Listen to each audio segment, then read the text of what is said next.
في دقيقة واحدة. عقد الهروب باكتو دي فوغا ليس مجرد فيلم هروب، هو رحلة مدهشة عبر أعماق الروح البشرية وسط ظروف قاسية.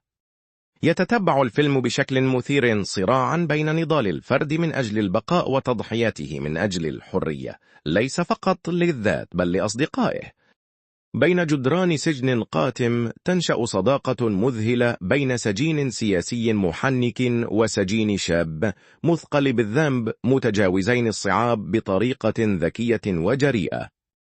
الخيانة، الأمل والإرادة المصممة على التحرر تشكل قصة مشوقة مليئة بالتوتر، تثير تساؤلات حول ماهية الحرية الحقيقية، وتكشف عن قوة الروح البشرية التي تناضل من أجلها حتى النهاية.